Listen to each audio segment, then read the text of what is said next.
My name is Max Eiley, and I help run Central Current with Chris Libinati over there, our editor. I want to thank all of you for coming out tonight. So our newsroom is just over 3 years old, and we provide free access to information about government and politics, arts and culture, housing, all kinds of issues facing Central New Yorkers. And it's really exciting to see so many people turn out for an event like this. How many people have been to ArtRage before? Let's start with that. Okay, nice. We have some ArtRage regulars. How about a Central Current event? Have we had anyone come to? Okay, quite a few hands as well. Very exciting. So I think this is a really exciting thing for a few reasons, and one of them is that we always think of news, we think of an article, but it can also be people getting together to hear from reporters directly, to hear from experts directly, to hear and also talk to people who live around them and are experiencing the same issues. So part of our mission is to make local information not just more reliable and accessible, but also just more interesting and engaging. And the fact that everyone is here tonight, I think is real proof that there's an appetite for that. So thank you for showing up. We try to do events regularly. We're actually doing a mayoral forum next week at the Everson Auditorium. It's going to be Thursday, the 23rd at 6 p.m. We're going to have all the candidates who have a ballot line join us on stage to answer questions, both from our reporters and also submitted by our readers. So it's going to be a really exciting evening. And with that, I'm going to turn things over to our moderators. We have Deb Sur, who's actually covering 81 public housing here in Syracuse, and Eddie Velazquez, who has done a lot of housing reporting for us over the years. Good evening, everyone. My name is Debadrita Sur, and I'm the housing and infrastructure reporter for Central Current, specifically the I-81 project and the East Adams public housing redevelopment. I'm new to the city, and in the last 2 months, I have covered the Syracuse Housing Authority, the 81 project, and also the resources that are available at NICE.dot, which act as guardrails against the pitfalls of construction. Over the course of my reporting, I learned that a lot of residents in the footprint of 81 are concerned about the environmental and health impacts. So having this panel of experts here today to comment on these issues seemed timely and important. Good evening, everyone. This is Eddie Velazquez. I am a freelance journalist based in Syracuse. I have been reporting on the lead poisoning and housing crises for the past 5 years here in the city. And throughout my time working on these stories, I've had a chance to meet a lot of community advocates over time, including our panelists here today. And yeah, they represent a window into the collective efforts of advocates, organizations, and government agencies to avoid a repeat of the construction of the highway that culminated in the displacement of thousands of people in the 1960s. More than 50 years ago, the historically black neighborhood on Syracuse's south side, better known as the 15th Ward, was devastated by the viaduct. Over 1,300 families were displaced, while homes and businesses were razed to the ground. Urban progress led to segregation and inequalities, concentrating pollution and other generational health problems in the region, besides having long-term socioeconomic impacts on displaced community members. Black residents living in the footprint of the 81 bore the brunt of air pollution-related problems, leading to high rates of asthma and other respiratory issues. The viaduct replacement project presents old issues as new threats. In September 2025, the Asthma and Allergy Foundation of America released their annual Asthma Capitals Report, which were based on 3 different health outcomes: asthma prevalence, number of emergency visits related to asthma, and asthma-related deaths. Syracuse ranks 18th on that list. Another issue, and one that I know our panelists are very familiar with, is the threat of lead poisoning. To set the stage on that, the latest data from the county health department says that Syracuse, 1 in 10 children tested for lead in Syracuse show elevated blood lead levels.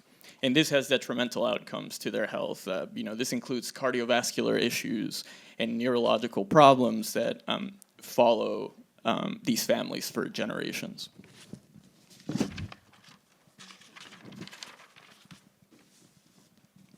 And lead poisoning is in this city in particular, is a crisis of converging problems. So a lot of our residents face the threat of lead poisoning from different angles, from lead in their water, lead in the paint that coats their walls, lead in the soil that they bring home every evening, and now potentially lead coming from the dust kicked up by the demolition of the viaduct. Following years of discussion and debate, the New York State Department of Transportation has approved of this project to tear down the 1.4-mile elevated section, which we all know as the viaduct, near downtown Syracuse and replace it with an alternate community grade. NICEDOT is carrying out this project in several phases, and the last phase is scheduled for either late 2026 or early 2027, where the viaduct will be removed and Almond Street will be redesigned. But the question remains, how can the project be carried out successfully without repeating history? That is what brings us here tonight. But that's enough from us. I will let the panelists introduce themselves. Hi, my name is Oceanna, and I am a retired nurse in this community. I grew up on the south side of Syracuse, and as many of you know, I've had several family members now affected by lead poisoning. I am also the chair of an organization called Families for Lead Freedom Now, which is made up by families directly affected by the lead crisis here in Syracuse. And so we advocate for children and families on the local level, on state level, on the federal level, in schools, with their healthcare providers, and just helping to guide them through and get that education out there. Good evening. I am Lanessa Owens-Chaplin. I am the director of the Racial Justice Center for the New York Civil Liberties Union. I am a civil rights attorney by trade. I got involved with the I-81 project back in 2018. A fun fact about my organization, which is the New York Civil Liberties Union, which is the New York affiliate of the ACLU, the national organization. So every state has their own affiliate. Our office here in Syracuse was opened as a result of the original construction of I-81. And so when we learned that there was an opportunity for redevelopment, we jumped right in 2017. And I started off as a staff attorney, and my only job was to work on I-81 for 40 hours a week for the first 2 years of my job. And so I'm also a native of Syracuse, New York, born and raised on the south side. I lived in the Pioneer home, so I lived in the footprint that we're talking about. I had the asthma that we're talking about. So I come from a very unique perspective in that way, and very glad to be here. And thank you so much, ArtRage, for hosting the event for us. Good evening. My name is Darlene Medley, founder of Uniquely Free to be Lead Free.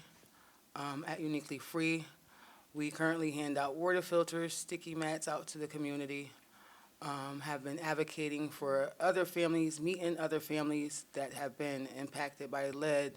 Many of you know I have a set of twins that were poisoned, and just recently, within the last 30 days, I want to say maybe 60, learned that my 27-year-old now has high lead levels. So this, for me, is very detrimental. It's hurtful. It's frightening. It's just a lot. It's a lot. And for us to still basically be in the same spot, at the same spot, on the drawing board, it's nerve-wracking, is what I'll call it, to just be, nice about it. But, yeah.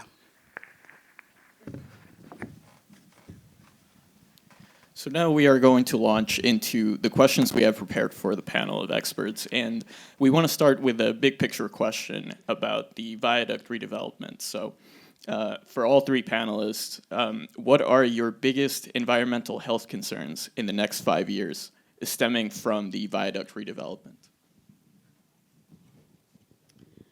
So initially, we all thought about the lead that was in that bridge paint. And the lead in that bridge paint is so high that NICEDOT is not even going to test it. They're going to treat it like hazardous waste.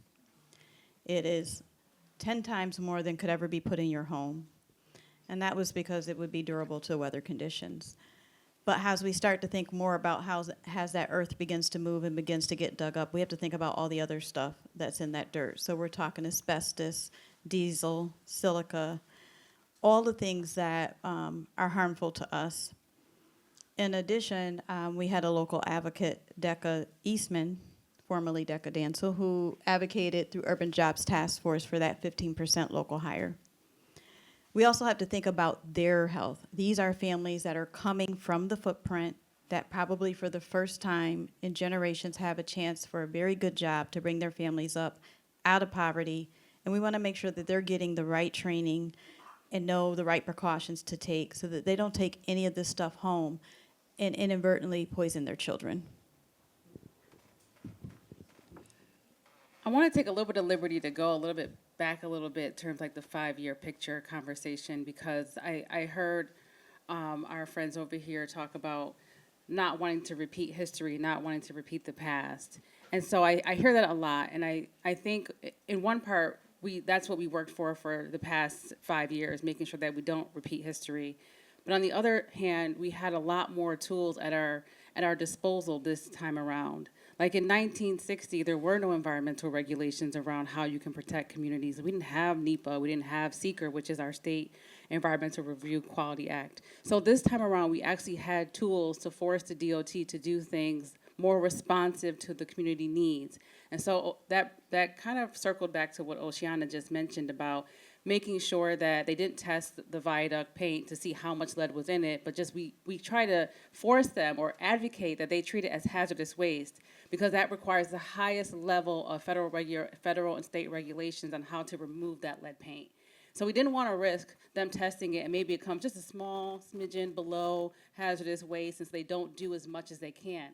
So we did a lot of things like that. We talked about when they take the viaduct down, but even now when they're reconstructing the streets, is the lead going into the soil, right? How does that impact people's ability to play on their playgrounds, or for folks who have small gardens, right, and they have tomatoes, how is that affecting their small gardens? Because we know people in the footprint have those things. And so how do we test the soil? How are we testing the paint? How are we mitigating the dust wind? What's the word? The lead dust. Yeah, lead dust. How do we mitigate the lead dust? Because that's something that you cannot avoid. I don't care how many precautions you put up. I don't care how many wet blankets they have. There's really no way to stop dust from flying around the neighborhood. And we know that this is a neighborhood that has a lot of families. So our kids supposed to not be outside during construction. Like school will be in session during construction. We have an elementary school right there that's teaching 3-year-olds. So those are the things that I think we're worried about and the things that we're advocating for. And what I will say is that we have been meeting with the DOT every third Thursday for years now, and we're having those conversations with them, and we're inviting them into the community to have those conversations. And so I think we're going to continue to stay advocating and kind of being their watchdog to make sure that they're doing what they promised to do, but also going above and beyond what the federal and state regulations require them to do. That's just simply not enough in this situation, because we have folks who live 3 feet from the viaduct. I mean, they could reach out their back window and touch the construction.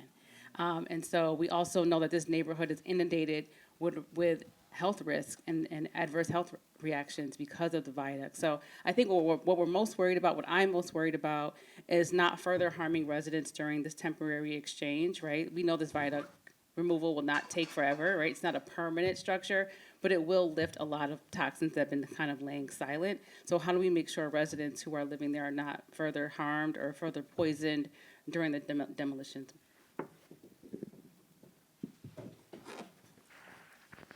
For me, my biggest concern is the people. Nothing more. It's just the people, because, again, they're already down there living by the viaduct. One of the elders right now is extremely sick down there. I can almost guarantee it's because of where she lives. I can almost put my finger on it. Extremely sick. And this is a woman that usually she would have been in this room. She would have been in this room. But she couldn't make it because why? She's ill. Meeting children down there that have high lead levels. My children aren't even allowed to go down there to go visit their cousins because I just don't want them in that area. They've already been affected. So why am I going to keep putting them in the area where it's going to be possible that they can get affected again? So which means what? That cousin and that family bond is not being met because, again, I can't take them down there. You see, so my biggest concern is definitely the people. Like Lanessa said, it's a whole school right there. Dr. King, pre-K all the way up to 5th grade. I mean, I'm not understanding. I'm really not. It's very concerning to me, extremely concerning. The whole 15% with the workforce thing, that bothers me. I've literally met a worker, right, who was working for I-81, very happy that he had the job, but he had to quit the job because of how far he had to go up the highway. See, if you don't have no car, how you going to get up on the highway? Not everybody has access to a car. It's disturbing to me, right? When I live in that blueprint where I'm seeing the construction at, right? And I'm taking my sons out, and I want to show my sons, hey, look, you can do this work because look, he looked like you, and he doing it too. But there was none of that. When they just did the construction on Midland and Coffin, there was not one person that looked like my children. When they are doing the construction on State and Coffin, there's not one person that looks like my sons. So how am I supposed to show them that, hey, yeah, you can really do this? When in all honesty, it seems like they're giving us the jobs, don't get me wrong, but they're giving us the jobs where we got to walk to the highway. So what good are we really doing? Because on paper, it's showing that you're doing what you're supposed to be doing, right? But then when they're quitting, it's not being told that they're quitting because they could not get to the site. So what are we really doing? You see what I'm saying? So again, my concern is the people. I'm going, my people. I love my people. I need my people to be good. I need them to be okay. So this way they can keep encouraging me and keep pushing me. So that's just where it is. It's the people, because if they're not good, no matter what they build over there, nothing else is going to be good. If the people aren't taken care of, they can, I don't care, they can tear it down, build $1 million stadium, right? If the people are not being poured into, if the people aren't being fed the substance that they need, it's a waste. After the viaduct is removed, the 81 will run on a ground level. While it is pretty early to predict traffic patterns, are you concerned about the carbon emissions affecting the air quality, especially for people whose backyards and front yards are facing the highway? I think there's a couple facts that we have to kind of address to get to the heart of that question. So right now, and for the past 50 years, over 110,000 cars have been driving through that neighborhood every single day. That includes tractor trailers, that includes diesel trucks, that includes mostly interstate travel. So folks are coming from out of state, traveling through Syracuse to get through another state. It's a part of the mass highway transit system, right? And so 110,000 cars per day are driving through that neighborhood. What this project does and why we supported this project is because it removes 70,000 cars out of the footprint. And so while the community grid will be at grid, it would be roughly 31,000 cars driving through this neighborhood versus the 110,000 we currently see. And I think the best part of that is all of the tractor trailers will be rerouted to 481. And why that matters is because 481 was originally designed to be the major highway. It's not near homes, it's not near residents, it is lined by trees. Trees absorb pollution, right? So if you're lined by trees, that pollution gets absorbed. So the further you get from your residential neighborhood, the less harm it creates. And so the important part here is diesel trucks will be on 481 out of this neighborhood. That diesel fuel is one of the things that are most harmful. They have the lead in them, they have the PM 2.5s, the PM 10s in them. We want those diesel trucks out of the neighborhood. The only trucks that will be coming on the community grid are the trucks that are traveling to downtown, and that's less than 10%. So if you look at it, 30,000 cars, 31,000 cars will be driving through that neighborhood, less than 10% of those will be the diesel trucks. So, I mean, what we can calculate through our independent research is that air pollution will go way, way down. Additionally, when cars drive slower, they emit less pollution. So what we know about the community grid is the speed limit is significantly slower than a major highway. So all those things are to benefit us. And so while the grid is staying the same in terms of how traffic goes through, traffic is much less, diesel trucks are out, and traffic speed limits are much lower. So we feel pretty good about that. And they're also going to be building a ton of noise walls, right? And so for folks who don't know, back when they built the original highway, noise walls weren't a thing. We actually didn't even know about noise pollution. We didn't know that it impacted our nervous system. We didn't know that it creates a bunch of nervous system diseases. We had no knowledge of that. That didn't happen until the 1970s. But when we figured it out, when scientists figured it out, we didn't retroactively go back across the country and start putting up noise walls. So there's been communities that have been experiencing over pollution of noise since the 1950s. Not on highways, but on many, many things, right? But highways included. And so this redevelopment project gave us the opportunity to say, hey, by the way, this neighborhood has been experiencing noise pollution as well. So they're building noise walls in that neighborhood. And they've worked with community members, I see some here today, to say we don't want just ugly gray brick noise walls. We want pretty noise walls. How can we make them culturally relevant? What kind of people do we want to see on them? So I think there's some good things that are coming out of the community grid that we wouldn't see with any other option in terms of converting traffic to other areas of Syracuse. You've all touched on the multiple issues that could arise from this project, as well as some of the proposed solutions and the design of the project itself once it comes to fruition. But I want to give our audience here today a picture of how we got to the point where we are able to outline what is going to happen to our residents. So I know all three of you have engaged with the State Department of Transportation in some way, or NICLU, and then by design with the Department of Transportation. So I want to ask, how do you come together to collaborate? All these different organizations, all the ones that you chair yourselves, and the ones that you collaborate with. How did you get to that table and advocate toward mitigating environmental harm for these residents? So here we give a lot of credit to Lanessa and her organization. They were on the ground, they were knocking doors, literally knocking doors, strapping up their sneakers and talking to every resident. So they've been out here doing the hard work, and that is how the rest of us got pulled in. Initially, I was pulled into with Lanessa as the lead expert. As I became on the panel and realized more and more what we were dealing with, being a retired nurse, that transitioned to having to be a health expert because we were dealing with a lot more things that were going to be harmful to our community. But it really was just a lot of outreach, a lot of talking to one another, a lot of education. And we need to give Lanessa and her org like all the props. They did all the hard work.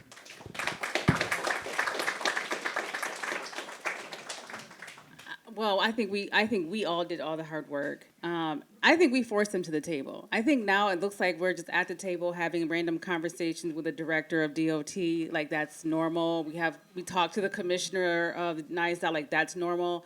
But this was years of work. Like this was years of literally keeping our foot on their neck. This was years of rallies, protests, petitions. This was years of calling them out on the media. I mean, it was years of public pressure. To the community folks who, when I knocked on the door, they opened the door and they also agreed to be volunteers. I mean, I see Tara here who was knocking on doors with me in the dead of winter, every single Tuesday and every single Saturday for two and a half years straight.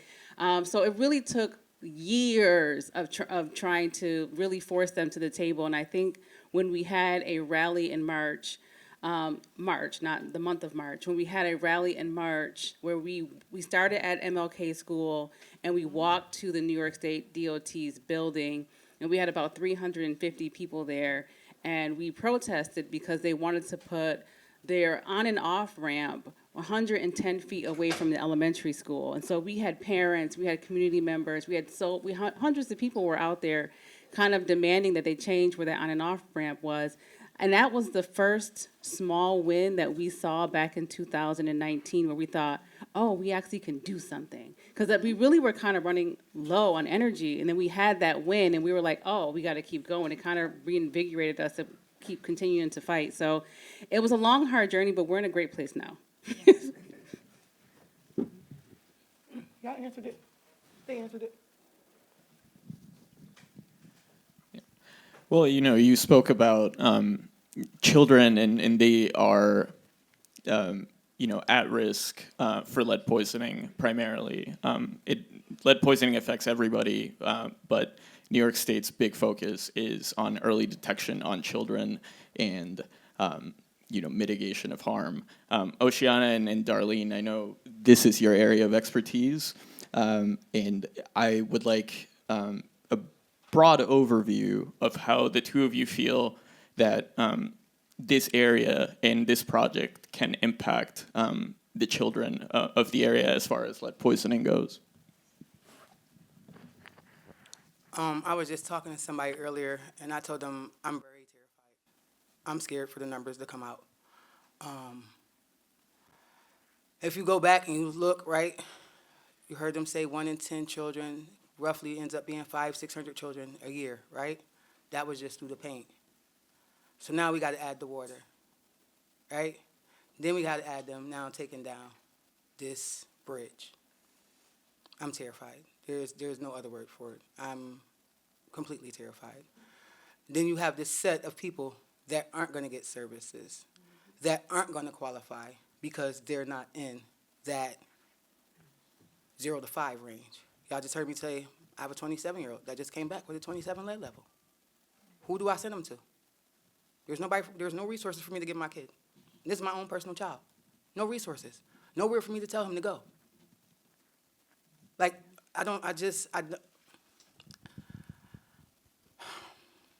to still be here, to still be at the very beginning of this fight, it feels like, is very frustrating. It's very hurtful. I am working very hard on learning how to address it without coming across as very angry. But let me explain something to y'all. I am angry, and I have a right to feel that way, okay? As a mom, as a parent, right, our number one job, when you give birth, I don't care if you have 1 child to 20 children, you love them all the same. Your job is the same for each and every single child, to keep them safe. How dare they make me feel like I failed?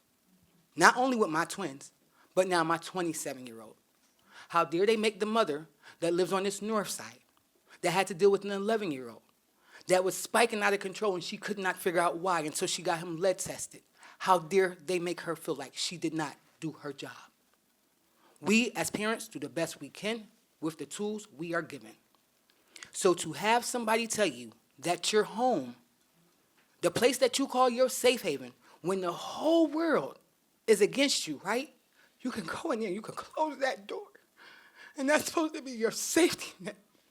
And to be told it's not. And then to just say, hey, your kid's never going to be the same again. Here's a Section 8 voucher. Go on with your business. Go on with your business. That's what happens. So there is no other word. I'm very angry. I'm very upset. I'm very hurt that we still have to keep having this same conversation, man. That by the end of the week, somebody's mama is going to be reaching out to me asking me, Darlene, what am I supposed to do? My baby, boom, boom, boom, and then I got to... Come on, only thing we asking for is to just be treated with human decency. That's it. And we not even asking, we asking for our children. Just listen to what I just said. Our children. We're asking for our children to be treated with human decency. And we can't even get that little simple piece of just having a safe home. So you guys, I'm scared and I'm angry. So this is a time to realize that our advocacy hasn't ended. We've advocated for a lot, and I think they looked at us kind of crazy, Lanessa, when we first came to the table and started asking for safety measures, because there are things they're not required to do. They're not required to give us tacky mats. They're not required to have those air filters and sound monitors up. They're required to do the bare minimum. And we came to the table, as Lanessa said, and forced them to do more. But now is not the time to say we won and we walk away. Now is the time to make sure that they do everything we fought for. We fought to have a hotline. So if you are in the footprint and you're having health issues that day and you think it may be related to the construction, you will have somewhere to call. You will speak to a registered nurse. We brought into partnership with that the Syracuse Community Health Center, who stands ready to see patients who don't need to go immediately to the emergency room so that we're not clogging up the emergency room. So we need to keep that advocacy up. We need to make sure we're monitoring how things are done. And we fought for a community industrial hygienist, and that's their sole purpose, is to monitor those things and report back to the community to make sure that they're happening. So the work isn't done. And we also need to know who the target is. Like when we're talking about lead poisoning in the water, that's not the DOT, right? They're not the ones that are responsible for making sure that their constituents have safe drinking water, right? That's the county, that's the city. And so while we can hold DOT accountable for the lead dust, we can hold them accountable for the lead in the soil, what we cannot do is say that they're also in charge of making sure that there's no lead paint in homes, making sure there's no lead in the drinking water. So while we see our county spend $85 million on an aquarium, but they can't fast track the replacement of lead service lines, this is where we see the frustration and anger, right? And that $80 million was residual COVID money, right? Where we saw states like Vermont take that residual COVID money and in their entire school district create air filtration systems. And their entire state replace the lead service lines. That's what they did with their extra money, right? So when we see a state like New York that's supposed to be progressive, supposed to be a part of the movement for people, and we hear that there's not enough funding to replace the lead service lines, or we hear the prioritization of aquariums and other needs instead of having healthy housing, that's where the frustration and anger comes from. And it's important to know who our target is, because when we do have to do an action, we know who to yell at, we know who to push, we know whose neck to stand on. And so that's the problem. And I just think, if there were more people who were calling out the city of Syracuse, calling out the county to say, why are you not replacing the lead service lines? But instead, what are they doing? They're advertising about how great their tap water is. They're bragging about how fresh the Skinny Atlas Lake is. All true. But what good are they if they're running through lead-infested lines to get to your tap? Right, and what we know is when they are replacing lead service lines, according to me, and my organization, I won't speak for other folks on this panel, they are not prioritizing neighborhoods like the footprint of I-81. They're not prioritizing, okay, I'll speak for all of us, they're not prioritizing neighborhoods that we know have disproportionate burdens of lead. So if you live in a neighborhood with lead dust, lead paint, lead water, you're about to be you're about to experience a viaduct removal, wouldn't you prioritize them to have at least safe drinking water? Wouldn't that be common sense? But no, instead they created a one dig rule where wherever they're digging, that's where they change the lead service lines. Well, guess what? Who has money to remodel their homes in 2025? Who has money to do a one dig rule? Usually wealthier communities that probably have access to better water. They have access to purchase their own water filters. They have access to build water filters inside their water tanks. Right, where we can't even get the city of Syracuse to commit to giving every single home a water filter. What they did is they said, we'll give every home with a child a water filter, and that program took almost a year for them to actually do, and it's still Not complete. questionable. I'm doing it. We have folks like Darlene and Oceanna are handing out water filters. In addition to that, they're not giving explainers on how to use water filters. They don't have a water filter replacement program because they only last 6 months. And what about adults? What about elderly people? What about folks who have in-house daycares? What about people who babysit every day? Like, why is it that we're going to limit it to children who are 7 and under or 5 and under, and then even then not even have a good distribution plan? So I don't know. I think the issue with the lead water, if folks got behind the advocacy, we could really push the city of Syracuse to do more and hold our officials accountable for not doing more. And instead of paying millions of dollars for random stuff that no one asked for, they could be fixing the lead service lines. There are several people involved in this project and entities, the city, NISTOT, and of course the residents themselves. And I know you spoke about the guardrails in place, like the tacky mats and the hotline. Do you think that this is enough? Do the residents have enough information and resources to protect themselves against environmental harm? No, and more no. No. There's no way. There's no way. The perfect example, I went to DOT. I said, listen, I'm big on trying to help people for some reason fix the relationship with our community, right? I don't know why I like to do this, but hey, let me just try, right? So I said, hey, let me get some sticky mats, right? Y'all short staff. You saying you can't get to the community events? Not a problem. I'm at the community events. Me and my babies, it's summertime. We like to walk. We'll walk, we'll door knock, right? I hand out these sticky mats only to be questioned on if I'm keeping the sticky mats myself for my personal use, right? Okay, not a problem. I'm still going to continue to do what I need to do for my community. So now I reach out to the ward department and say, hey, again, you guys got a black eye in the community? Not a problem. Let me help turn it green at least. let me get some of the water filters. I'll go out into the community events, boom, boom, boom. I'm at the community events, right? Literally, it was people at these events. I couldn't even give them the pictures because guess what? The line was down. The service line is gone. You want me to verify before I can give you something. I have to verify that you have a lead service line, right? How am I supposed to do that, though, if your service line isn't working? How do I do that? And it was very confusing to me because up until prior to me reaching out and saying, hey, let's work together, right? Because we the community, we got to come together in order to solve this problem. Now all of a sudden the water line doesn't work. I've been lifing, right? So I haven't been able to really get on there like that, but something just said, hey, let me just go back and check it.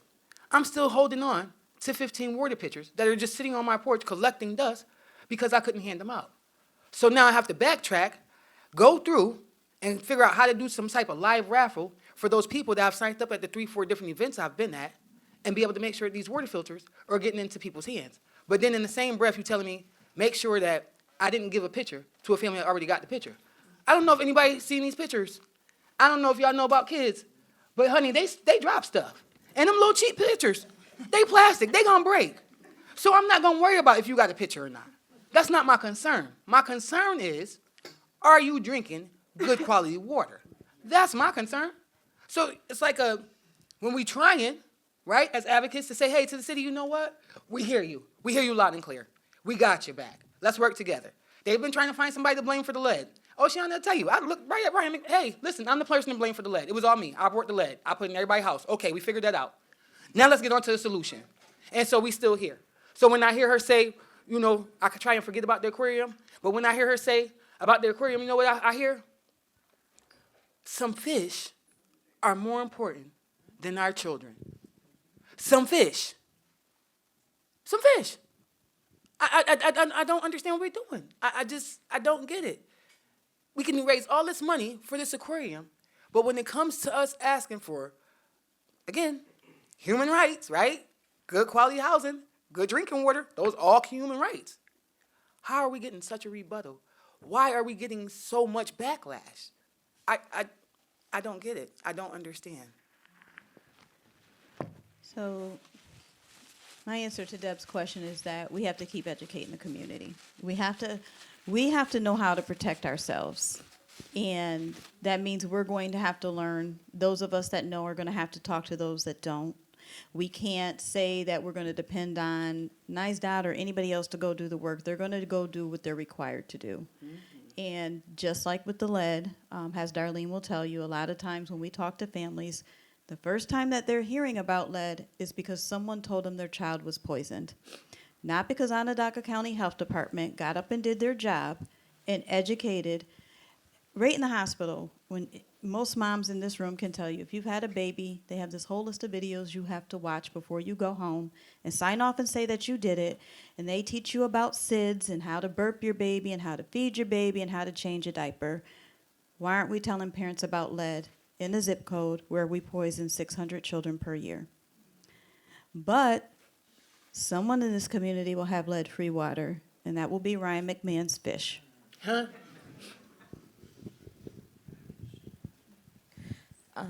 So, you know, you mentioned that you have to do a lot of work to educate yourself, but what more can the agencies do, and what is missing from these conversations? They can do the same thing that these women at this table do every day. This is my full-time volunteer job. I put in more than 40 hours a week on lead, and nobody pays me to do it. It's because I made my mess my message. My family was affected, and when I learned how many families in my area were affected, I decided somebody had to stand up for us because nobody was standing up for our children. So those agencies can get off their duff and do the same things that we do every day. Get out in this community, get from behind their desk. Public health does not happen from 9 to 5. As a nurse, I will tell you, it is 24/7, 7 days a week. So they need to get out in these communities. They need to be at these meetings. They need to be knocking on doors because some of our more fragile residents are not going to be able to make it out to these meetings. They need to be educating them in the language that they speak. And they need to get the word out. I agree with all that. I think they should also be working with each other. I think that something that we learned along the way is how much they work in silos. So we have the Onondaga County Department of Health, who's supposed to be educating the public, but they're not talking to DOT to understand what the harms are. They're not talking to the city to understand what the lead harms are. Like, no one's talking to each other. And we're all in the same city. And so what I think something we would want to see is like an interagency working group so they can tackle all these issues. So we got DOT trying to mitigate the dust, the lead dust, and the lead in the paint in the viaduct.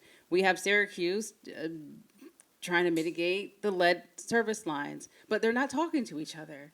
And so I would love to see them have a conversation with each other to talk about, I think Darlene mentioned early on, like some kids are inundated with lead. They can't escape it. Lead dust, lead paint, lead water, they can't escape it. And these agencies are looking at it like one piece of a pie, and no one's putting it together to see what the cumulative impacts are. So I would love to see an interagency group form at some point. And we've been kind of asking for that, but you know, how to get agencies to work friendly is another conversation that I don't think we have the bandwidth to do.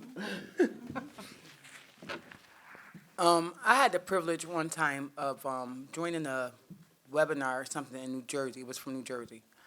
And the one thing that amazed me about this, right, is it was their mayor, it was their common councilors, all their elected officials, right? And it was a lead meeting, but it was ran by affected families. Do you know in Jersey, if your house comes up positive for lead, you are given a caseworker, your landlord is given a caseworker. Two different caseworkers, right? But they work together. When they come to test your house for lead, not only are they testing your paint, they test your water, and they test your soil. So you get a 3-in-1, right? The caseworker works with your landlord, then your caseworker works with you. And as the progress is being made, both caseworkers come to the middle until the progress is completely done and your home is really remediated. Syracuse won't get down. Again, stuff is simple. Other places are doing this. Other places, look at, perfect example. Look at Ohio, what was it, Michigan, right? Michigan was the ones that had the lead in the water really extremely bad, whatever the case is. Yes, they're not 100% out the woods yet, but even they are doing better than us. Yeah. That's an issue. Yeah. That's right. It's right there. Like the proof is in the pudding. It's right there. They're making it seem like, oh, it's going to be so costly if we go ahead and we try and remediate the lead, but it's actually costing you more by allowing these children to constantly keep being affected. Because you know what's happening right now? They're being diagnosed improperly, right? So automatically it's ADHD. They can't have lead poisoning.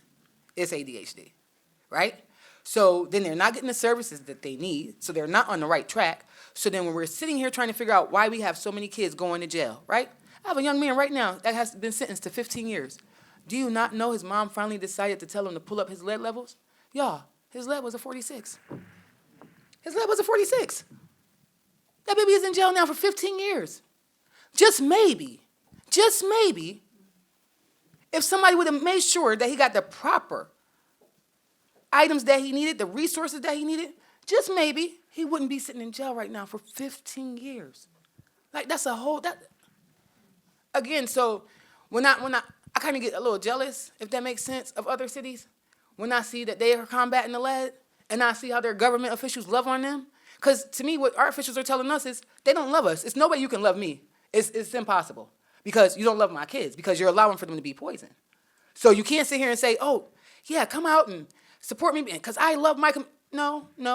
Because the ones that matter the most are the ones that are being affected the most. So, again, I'm very confused on how we are still here at this very same table. I just want to point out that both New Jersey and Flint, Michigan got sued by a ton of legal organizations and environmental groups to get them to the place where they are today. And so, I don't know what's happening with states and why there's such a denial around lead poisoning. I think maybe public shame, like no administration wants to be the person that caused this trauma. But Jersey fast-tracked their lead service replacement line. They were supposed to do it in 10 years. They did it in 3, and they created this robust program. They were sued. Their pants were sued off, right? The same thing happened in Flint, Michigan. Their pants were sued off. So, I mean, I think we hope to not have to go that far. Litigation takes years. So we would hope that the city would do the right thing long before we need to start thinking about suing their pants off. I think a lot of the resources and agencies that provide these resources have been mentioned already. We've spoken about the tacky mats. We've spoken about the water filters, which, again, are separate from this conversation, but very much integrated because they affect families kind of all in different directions, right? But I want to ask the three of you, and you can separate it however you want. I want to give our audience a sense of, say I am a member of a family of 4, I have 2 children, and I live in the footprint of the I-81 project.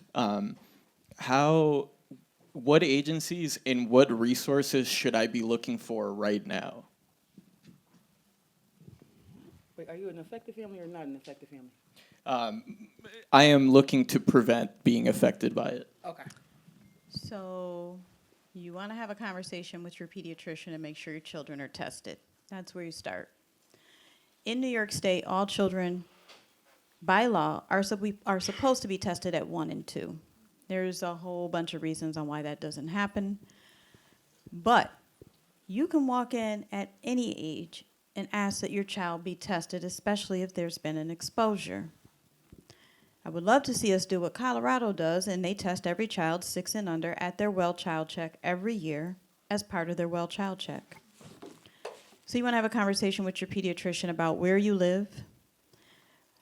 You want to pay attention to the house you live in. You want to look for that chipping paint and bare soil in your yard. If you drive down the south side, you know a lot of us don't have grass. It's just bare patches. That loose soil usually carries lead dust. And where do we send all our children to play? Outside, because they should be kids and we want them off their devices. So have those conversations, pay attention to your house and what condition it's in, look for that chipping paint. If you have concerns about your house, you should be able to call the City of Syracuse Code Enforcement Office and Onondaga County Health if you have a child under the age of 6 and ask that the house be tested. They're each going to argue with you about whose job it is, but technically it's both of their job to come out and do it. The Onondaga County Health can also give you advice on how to clean properly, nutrition. This advice should just be out there, but if you have to go seek it, that's where you're going to seek it. For NISDOT and the construction, and let's be clear, there's 2 different constructions going on. So there's NISDOT and then there's Syracuse Housing. So we have several things happening down there, even though one agency tends to get blamed for all of it. But you need to be speaking to those respective entities about what they're doing and what safety precautions they are putting up for you. NISDOT has 2 offices or 2 centers, the one in Tucker, that's only open a couple days a week, and then downtown. They also have an app that you can download to your phone if you have a smartphone, but you live in the footprint, you probably don't have a smartphone, and you probably don't have internet. So you're going to have to manually go seek out these sources.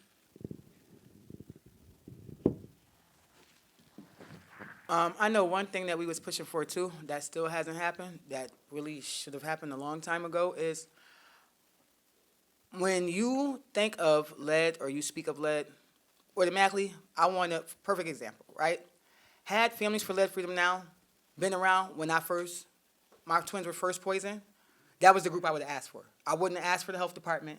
I wouldn't have asked for codes. I would have asked for them because they're going to understand exactly how I feel, exactly where I'm coming from. I know me and Oceanna both have advocated and said, why are you guys not steering families our way? We get a whole bunch of excuses. We got to hear about HIPAA. And we understand that, right? The same way how you are willing to take our children that might have been poisoned by lead and send them to high school where they can learn how to remediate the lead and then send them out to work on remediating the lead is the same thing. I think me and Oceanna can grasp on how to correctly do HIPAA. I just think we could. I really think we could. Retired nurse, I get hit. Oh, you could? See, even look. So I think we could if the training was offered to us, right? But again, keep running into these rebuttals, which worries me because it's like, if we were to actually have, just imagine all 600 families get together. Do you not understand the message that we can send? Do you not? Oh, yeah, right. I'm sorry, per year. So now, mind you, let's go back. Syracuse declared the war on lead back in 1950. So this year, I believe, is their 75th anniversary, 74th anniversary. So just imagine if we was able to get all 600 families together per year the impact that we will be able to have. They're not going to let us do that. So this is why that HIPAA training is not going to be offered to us. We're affected families. Are you crazy? This is why it'll never be, oh, you're poisoned by lead, or you want to know how to prevent lead poisoning? Why would you not send her? First person. Oh, first of all, she's a retired registered nurse. First person I would think of, automatically, pop in my head. Because why? She's dealing with it, first of all, generationally. And then again, she has a health background. So who can help better than that? But they won't let us in the door. They won't let us get our feet wet. So you have to look at the why, right? Because they say you can go down and you could just table at the Civic Center. But then when you try and go do it, believe it or not, somebody from the health department comes running downstairs. You can't be down here doing that. You got to have a permit. So again, they'll tell you that they want us to do X, Y, and Z, that there's resources out here for us, but what better resource than the sources itself? Don't forget the lead ban we fought for. Oh, yes, and then, It'd be off the road in a couple yeah, months. is it not already? Wait, we in October? Y'all got, That's what, next month. what is it? Today is the 15th? So y'all probably got another good 30 days to catch the lead van out, which is something that we fought for. We all know we live in upstate New York, right? We know it's snow here. So for them to have the rebuttal that the lead van can't go out in the snow is insane to me. That is in Syracuse. Listen, when I came here, y'all had snow was up to my knees. So y'all used to this. This is what Syracuse do. So for them to have that as a rebuttal, again, speaks volumes. Speaks volumes, because most of the time, what happens in the wintertime? Where are kids at in the wintertime? In the house, right? So 9 times out of 10, when is the real exposure to the lead really happening? Probably in the winter months. This is why by the time January rolls back around, the numbers are through the roof again. Because we just went the whole winter inside. So. Yeah, I think Oceanna pretty much covered all the things, all the resources. I just going to point out that it's sad that the onerous is on the family versus kind of it's the state and the city and the county's job to protect residents from invisible threats. Like, we don't see lead, we don't smell lead. And so I think for asking community members who are already kind of inundated with a bunch of other life problems and issues or concerns or obligations to then think through this is a problem. The only thing I would add to Oceanna's resources, if you don't have a family pediatrician, you can speak to the school nurse, talk to your teachers, and if my child starts behaving in a way that's unusual, or if he's behaving in a way that you don't recognize, here are the signs of lead poisoning, because schools are not aware also of signs of lead poisoning, and they often will discipline the kids. And they'll say, oh, your kid's been, he hasn't been listening lately, and they start disciplining them and start creating a behavioral protocol and plan for them, and no one ever stops to say, should we test this child for lead? This is so unusual for this child, and one of the first indicators is brain fog, memory loss, and behavioral problems. That's why we see a lot of violence in communities that are also inundated with lead. So I would say if you don't have a pediatrician, talk to your school nurse if you have one, talk to your teachers if you have one, but also as a person who lives in the footprint, you should also know the signs of the early signs of lead poisoning, because if you catch it early enough, it is not lifelong. You can recover. And so, that's the point here. It's a very preventable disease. It's preventable. I wouldn't say recover. You can't recover fully, but you can Yeah, you go can out recover. to live a normal. You can go out to live a typical Right. life. You can definitely It have depends. independent life. You can definitely have a good life. The damage is permanent, but the amazing thing about the human body and the brain is we can make new pathways. And so if we get children those early interventions, and if anybody would like to call Ryan McMahon and ask him where the $150,000 is that he promised Let It Go program 3 years ago in the state of the county that we still don't have, which is the early intervention plan for children affected by lead. The sooner we get them those early interventions, the sooner they make those new pathways, the sooner they can get on to having a successful and full life. So that's what we need to do. Primary prevention, and for children who have already been affected, making sure that they get the resources that they need as soon as possible. I just wanted to bounce off of something Lanessa said. For me, I guess because my kids we've been around the lead for so long now, I literally can smell lead. Like, I can walk past a house, and if they're working on the house, I can smell it. It burns my lungs. It's a sweet metal smell. Like, I don't know, like, I can't put a real, like, scent on it other than that. But it's like a really sweet metal smell. And, like, you just know that, well, I can't say you. I'm going to say I just know. Because my throat starts burning. I start having to do that, like, you know, that little sound people make, that, like that. And, like, I just start coughing. It's crazy. But I guess that's just one of the side effects from being around the lead so much. I don't know. Some stakeholders are developing an app which can let residents know if the air quality is bad. But like you said, there are so many residents in the footprint, including some of my sources, who do not have a phone or an internet connection.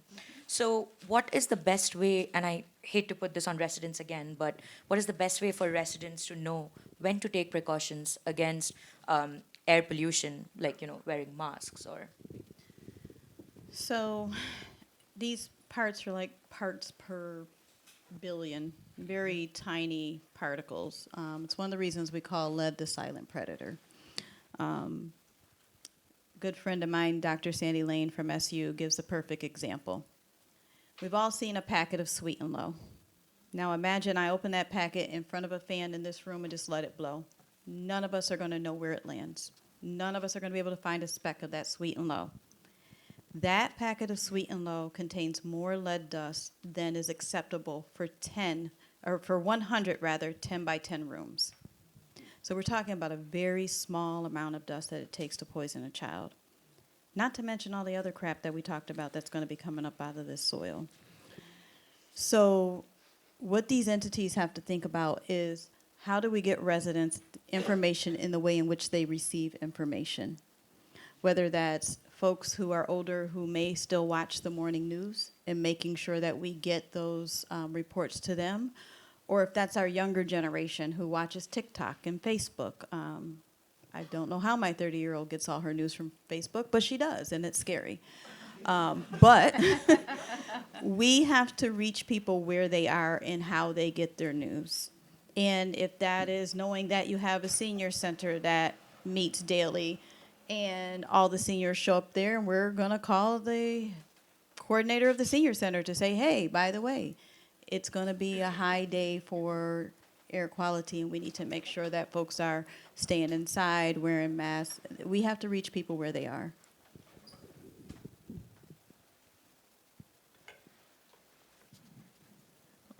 I want to go back to where we started, which was Lanessa talking to us about the historical context of things. You know, it is a big concern of folks in the footprint that this isn't a repeat of the 1960s and the initial construction of the viaduct. So what is different now from what took place, you know, nearly 60 years ago? We know a lot more. That's one. You got folks like myself and these ladies who are outright saying, hell no, we're not going to accept that anymore. There was a time where people who looked like me did as they were told, and you kept your head down and you did not make a fuss. That's not that anymore. And so we will continue to stand up. We will continue to show up. And so you'll have a lot of difference. Yes, there's still a lot of lack of trust in the community, especially in the black community. We were used as lab rats for all kinds of stuff. So no, we're not so trustworthy. Yes, we're going to make you show us instead of just listening to what you say. But you have a lot of voices now that have come together who are going to continue to shine a light on it and who are going to continue to hold them accountable. Yeah, I mean, I think one of the biggest differences from back then is this. I think the most egregious part of the original build is it decimated an entire community, right? It decimated the 15th Ward, which is the segregated black community, and everyone was displaced. This project doesn't involve any displacement, right? So that's the first thing that I think we should just be very clear about. While we're talking about health impacts, we're talking about social impacts. We're not talking about the actual construction or deconstruction of the viaduct ripping through a community. So I think that's the biggest difference. I think the second biggest difference is we do have laws in place that we did not have before that allow people in the community to be able to fight back and play the game that they fought. And I want to remind people that back in the 50s and 60s, that community knew exactly what was going on. They weren't naive to the fact that their neighborhood was being destroyed. They were protesting. They were marching. Hundreds slept in front of City Hall for 24 hours, begging to not destroy their neighborhood. And they did it anyway. So it's not a matter of people not knowing. It's a matter of, like, what rights do we have today that we did not have in the 50s and 60s to demand more equity? We have those, and we're trying to enforce them. And I think something that is of grave concern outside the scope of probably this panel is that once that viaduct does come down, and that neighborhood is beautiful, and that has green space, and it has bike lanes, and it has walkable sidewalks and beautiful lighting, will the residents, and it is a healthier neighborhood because we're going to clear up and clean up the lead, will the residents that live there be able to afford to stay there? Will, when the viaduct comes down and there's 18 acres of developable land, will it be used in a way that spikes the rents in that neighborhood, spikes the property taxes for the property owners? That's our biggest fight. While we're here talking about the environmental justice, that's kind of looking back for us. We've been doing that for 8 years. Moving forward, that viaduct is coming down summer of 2026. There are developers today, and they were around in 2018, having conversations about how they were going to develop that land and that footprint. And when we first got involved, in the record on the DOT's website, it said that land would be best used for 1 and 2 bedroom luxury apartments. Says who? Says who? Thank you. This neighborhood is a community. It has 4 and 5 bedroom apartments. Nothing about this community says the best design is a 1 and 2 bedroom luxury apartments. But that's what it said in the DOT. We got that removed, but that doesn't mean that's not what developers are still thinking about. And so the next fight, outside of all the work we've done around the environmental justice concerns, but more to be done on the city's behalf, is how are we going to make sure residents stay in the footprint? That's something that keeps us up at night. How are we going to make sure that they're protected? And what rules and regulations do we have in place now that we did in the 1950s and 60s to make sure that could happen? I don't think there's any rules in place right now. Thank you. My answer is going to be a little bit different from Lanessa and Oceanna. I think it's going to repeat. I do. Being very honest and upfront, and this is just speaking from my own personal experience. Perfect example, I'm always going to go back to where it started at, up here for me. Harrison House, Thousand Towers. They told us the same exact thing. We're going to renovate the property. You're going to be allowed to come back in. That was my very first home, 1708. Still remember the apartment number. We were never allowed back in. We were never allowed back in. Then they went up the hill. They went to Kennedy Square where my godmother and them was. You're going to be allowed back in. We just want to renovate the property. Half of them people moved down south, y'all. They don't even live in Syracuse no more. A whole community. Whole community of people. Kennedy Square was actually thriving. A lot of people don't want to give it credit. It was actually thriving. Marbury Square, it was thriving. Them people was looking out for each other. It was a real community over there. Then you go up the hill some more. What happened? Cherry Hill. Same exact thing. Oh, let us come in. We're going to remodel. You're going to be allowed to come back in there. Never allowed to come back in there again. SU housing. So I'm not going to, it's going to repeat. Our people are already moving out. They're already moving them out. Already. And then we trying to figure out, right? Let's go. Why the crime rate is going up, right? So you have families that have lived in the pioneer homes for generation after generation after generation. You are going to pick them up and take them to the west side. And Syracuse has this issue where we don't have a gang problem. Baby, we got a gang problem. Okay? So now you got these babies that was living in the pioneer homes all their lives, born and raised in the pioneer homes, right? So now they over here on the west side. That's not going to work. That's enemy territory. Let's be honest about it. That's enemy territory, right? Same thing is about to happen. Ain't they about? I just read the article where they're about to tear down the buildings on the east side. Where is everybody going? Where is everybody? We are literally about to be sardined. We are going to be some sardines. We are going to literally be living on top of each other with nowhere else to go. Yeah, you know what? We should move into the aquarium with the good fish and the good water. But this is literally like Syracuse. They kind of show you. Somebody pulled up a picture for me earlier, and I didn't even pay attention when I went to ITC when they had the I-81 talk, and they said, "Look at this picture. This picture is of the current thing right now. We all know it's people down there that live in the Pioneer Homes, correct? So can y'all tell me why there's no picture of any humans down there in the Pioneer Homes? But then they show you the after picture, what it's gonna look like. Y'all, it was nice, but you know what?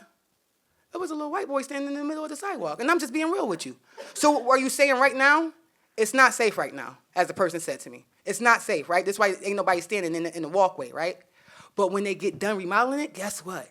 It'll be safe enough to the point where you'll be able to leave your little white boy right there in the middle of the sidewalk. And I'm being honest. I'm not gonna sugarcoat anything, because this keeps happening to our community. It keeps happening to our community, and I am fed up. Literally, this is exactly, and when the person pointed that picture out to me, they were 100% right, because as I look, just like that picture right there, if you go to that picture right there, right, that is Salina and Colvin, without it even being Salina and Colvin. Every day that I walk this path, right, I have to walk to get to the store. So I walk between the church and the parking lot. If you look right there, you see how that truck is right there? When you walk through this church on Salina and Colvin, you see them same trucks, right? Them trucks are filled with whatever they got in them. There's a tarp that's over these trucks. Sometimes you can go, there'll be one truck. Sometimes you'll go, there'll be 6 trucks, right? But there's materials in these trucks from the houses that they're tearing down. And it's sitting on Salina and Colvin in the blueprint. Huh? If you look and you see right there, see how they got it says toxic right there? That's our grass, because it literally is toxic. The trash that's in that picture is literally the trash that's behind the church. That's the steam plant line right there, and that little trailway right there with the little train tracks, that's exactly where they working at right now, right?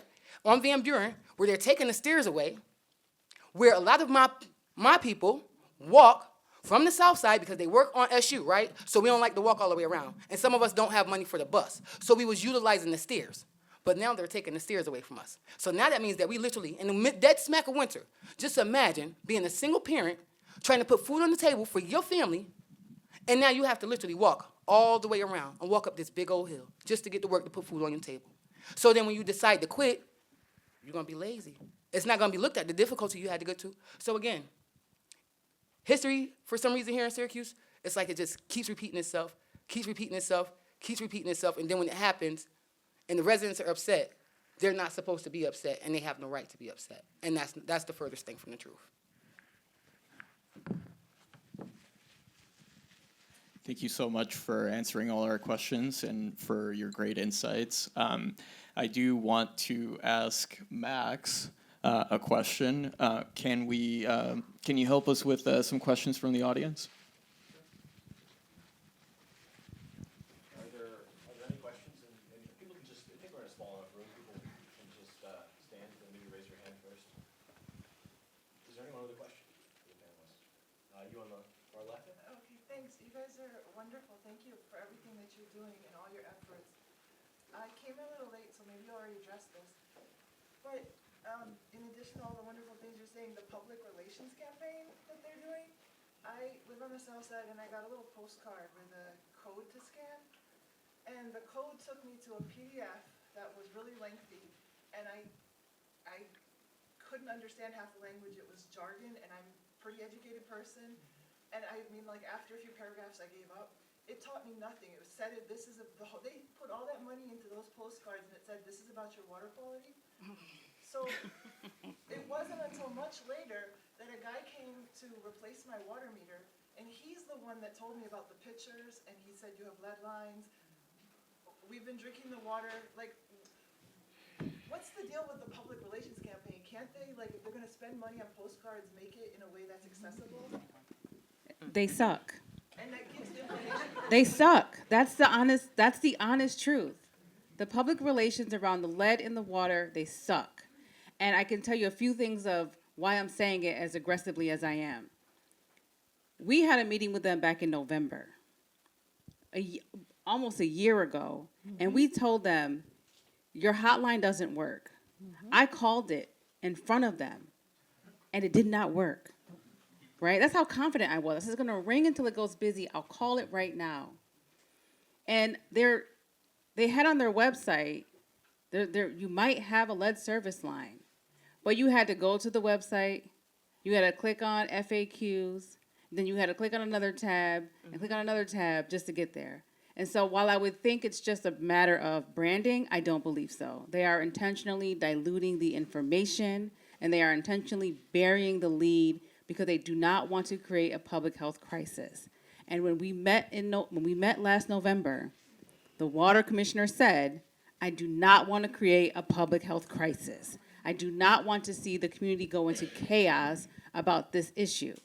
When we did our own independent research, we're part of a larger collaborative. It's an NYCOU, families, NRDC, which is the National Resource Defense Council, which is a nationally recognized environmental law firm, and Earth Justice. And we hired a water expert who looked at all the available public information, and we also foiled the city. And what we found out is, and what the EPA just recently confirmed is, they have been intentionally misleading the public. Yep. These are intentional actions that we raised the alarm for almost a year ago, and they treated us like we were crazy, even though we're a very robust collaborative group Yeah. of people. Even though we hired a world-renowned water expert who worked on Flint, Michigan, Yep. they told the news people to ignore us. They said this is not right. They're just being alarmist. The EPA did their own independent investigation and verified everything we said back in November. They were supposed to test 100 homes, right? There's a system that the EPA requires. It requires them to test 100 homes. And then that's how they figure out if there's lead. I'm gonna simplify it. She's the expert. I'll simplify it. What they did in July of 2024, when they had that really high lead levels, they had to go back and test within 6 months. That was required.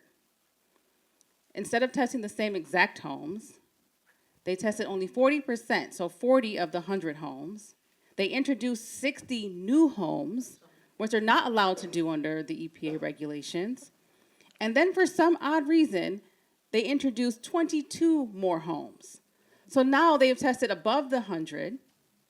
They did not retest the same exact homes. And the lead levels, even with all that trickery, was just below what the EPA says is allowable. Yep. So we deduced, they diluted the numbers. That's what we deduced. And so while you got that PDF, that was their attempt to comply with the EPA saying, you are not doing the right thing and you need to educate the public. So to be clear, there's a huge difference between a testing standard and a health standard. So just because they're saying they're coming in just under that 15 parts per billion, that is a testing standard. And they're being allowed to be slowly taken into that testing standard because the government says, well, we understand cities and municipalities, you just can't get there overnight. So you were at this testing standard and we're taking you down here. However, the allowable amount of lead for humans is 0. 0. That's your health standard. It doesn't belong in your body. It shouldn't be there. When they're testing, they have to test what we call Tier 1 homes. Those are homes that we absolutely know have a lead service line. They're not following that standard. So in this whole group of homes that they're testing, they're also throwing homes in there that they know don't have a lead service line and should not be tested. So I would call the city and complain. I'd call the EPA and complain. They're not following what they've been told to do. They have also been ordered by not only the EPA, but the AG's office to work with organizations like us to help them educate. My phone has not rang. They have not reached out. As a matter of fact, the city of Syracuse and Greg Lowe stopped talking to me back in January because they called me crazy. You're not crazy. No.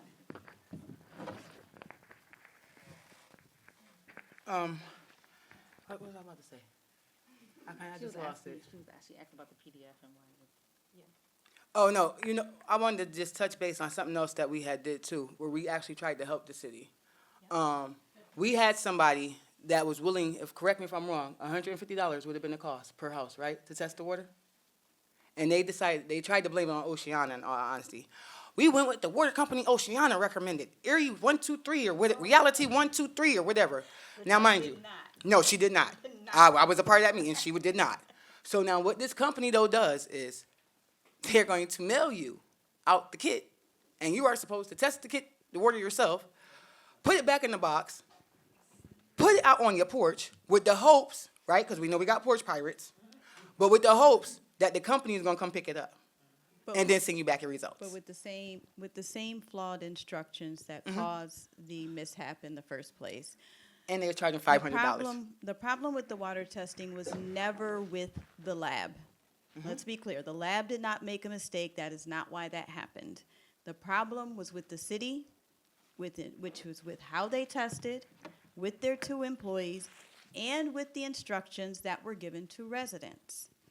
The instructions are very confusing, and I have passed them around to a lot of intelligent people, including some Kiera, who's hiding over there in the corner, spoke to some engineering students up at SU who all believe that they just shouldn't use the water in their kitchen overnight. The water in your home needs to sit in your lead service line overnight. That means you don't flush your toilet, you don't run your shower, you turn off your ice makers, you don't run any water anywhere overnight. And then when you get up in the morning, you need to pull the 1st liter and the 5th liter, because by the time we get to the 5th liter, we're really getting to the water that's been sitting in that lead service line all night. Just running your water for a few minutes is not the answer. I have a 6-year-old to prove that. So, the instructions were flawed. They claim they hired the company to appease the community. However, they never talked to the actual community about what we wanted. We have a local person who does lead testing, who can test water, who can show up at your house the day before and tell you what to do, and he will show back up at your house at 6 in the morning and actually pull the water and test it. That's what we asked for. They gave us lipstick on a pig, to put it politely. We also told them the instructions were flawed before they sent it out. So all this information we're sharing with you, we also shared with them. And we explained to them why the instructions were flawed, and we explained to them that although you hired this independent company for $230,000, they were using the same exact instructions that were flawed. And so they were on notice, and they did it anyway. Do you have any elected officials who are allies in this fight you are fighting? I think that's a challenging question. If I'm being honest, one thing I will say is that when we asked for the lead service replacement maps, because we had brought into question that they were prioritizing wealthier neighborhoods, we did sit down with the deputy mayor and explain to her that the lead replacement maps were flawed and they prioritized neighborhoods that were not immediately impacted by that issue. But, you know, we've also met with every local elected official that was willing to meet with us. And we met with the current administration. And The fact that we have a completely Democrat city council and they are sitting on their hands, absolutely not doing nothing. There's nobody to oppose them, to stop them from passing legislation or challenging the mayor to get stuff done, other than they're just not doing it. We also need a water engineer in charge of the water department. who would have thought? Mr. Brandt may be a very nice person, and his heart may be in the right place, but his certifications are to run a excavation machine, not to run the water department. So he can dig a really big hole. Correct. And he has dug himself into one. However, we need a water engineer in charge of the water department, especially with what the EPA uncovered, what we've uncovered, and what we see going on with the water.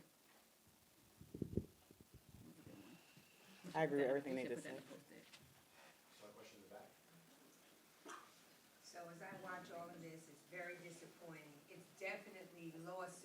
material, but we talk and we talk and we talk some more. We have people who are running for office who are toothless and don't have to do anything because we haven't done anything. The power is the people, and that's the unfortunate part. To coalesce around a lawsuit, people start talking when we start dealing with dollars. We know it from New Jersey, we know it from, unfortunately, the other state now, Michigan. But yeah, you have to sue, and sue some more, and then sue some more. Not have people die and die some more, and die some more. That being said, the question I would have for the panel is that right now, Department of Transportation is not doing as they said they were going to do. These sticky mats that they rolled out, I can name at least 40 houses that don't have them. Now, I run a large food pantry. It's not my job to take to people's house to house because they're very bulky, these mats, explain to them what to do. As a volunteer, that's no problem, we'll sit in, we'll do whatever. But to have come down there, they do not. This Vision Zero, we were at Common Council yesterday, and it has failed to launch.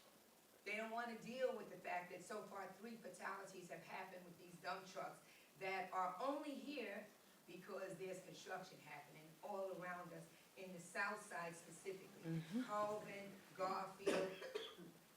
Why are we watching as though it's someone else's movie? It's our tragedy. And unfortunately, we have all of these people talking to it in these wonderful panels, but no movement. So how do you get an elected official to do something? You have to make them do it. We have too many organizations and too much rhetoric and not enough movement. And so now people are dying. Those students meant something. Those parents sent those students here to be educated, not to come back in a body bag. Someone who grew up here, again, the third person, gone, dead because of a dump truck. But when I approached the DOT director, oh, it wasn't one of ours. How do you didn't even go to the funeral? You didn't even meet with the family. How do you even know that? So it is the lack of teeth that we seem to continue to have that is disappointing. And I've been doing this, I've been here 9 years, and I could be retired and sitting back too, because I am retired. But instead, the more you know, it's like a thread, you just keep pulling in the more you know. The media will piss you off because they're telling you this information, but they're not going after the other parts. What about? No forum should happen without these subjects being addressed, because 81 is happening now. It's happening now. And streets, specifically Garfield, I texted Tanisha yesterday, hey, why are you not at this Common Council thing? What's happening with this street? Why is it closed? She wants to tell me about an app. An app that's late, after a while it came up that, oh, they're gonna close Garfield, that has buses coming down, school buses that actually run up on the sidewalk now, because they gotta get those little kids from the end, and we're probably not told the information. And it's gonna be till November 20th. So we are under siege. It is happening in real time in front of us. So thank you, Central Current, and all the other media that want to be involved, but we need to do more. We're not, this is happening to us, and we, the ones that live here on the south side, it is a tragedy. And yes, you're right, Darlene, again and again, history is going to continue to repeat itself until we push back. And we push back in a hard way, Civil Liberties Union, and anybody else who has the voice and the outlets. Let's do something more, because I'm here for it. We are all here for it. To sit here with these pictures and be controlled in this atmosphere, when we go back out, we have to go around Garfield and down South Carolina and all the things that, shouldn't you be giving flyers or information to people? Hey, by the way, till November 20th, you're not gonna be able to use your street. Not in the middle of the night setting out signs as though you own the street. We are living there. We are not the visitors. And so I want us to come to act like it more. Yes, NAACP, all of you organizations, stop talking and let's start doing. I'm not going to live my life here and invest it in here and not do more. I'm here for it. We have people running for office and acting like this is fine. First black mayor, and then what? And then what? Because we have to do more than keep talking about how big somebody's bank account is, how much money they've raised. So I'm going to be on my soapbox, so thank you so much. I want to be mindful of the time. I know we said we'd wrap up at 7, and I want to respect all of your time. Can I ask one question? We could do one more.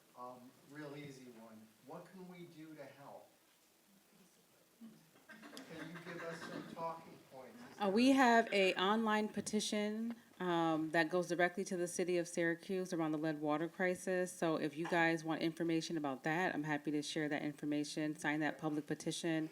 I mean, we are at over 1,000 signatures right now, so we want to keep tallying up those numbers. When we were advocating for New York State DOT to do more, we got over 5,000 signatures, so we're hoping we can continue to do that. I think that's one thing you could do.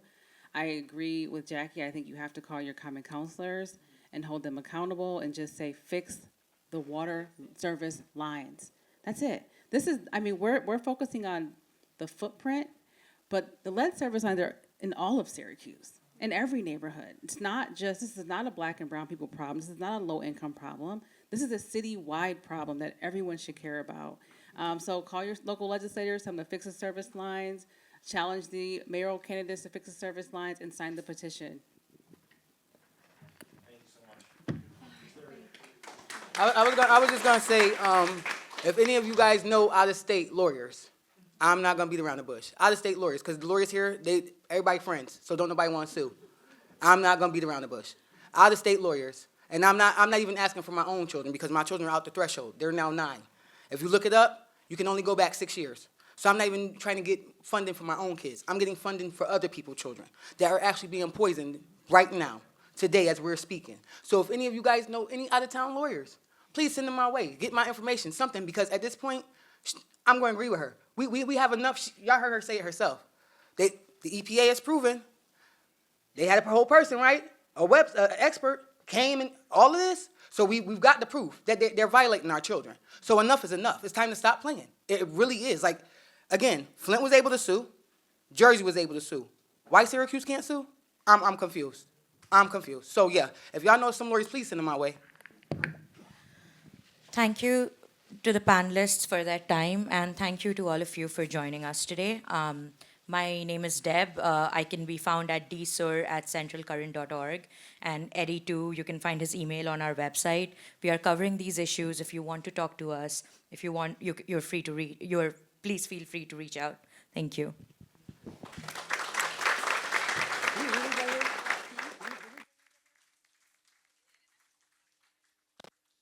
No.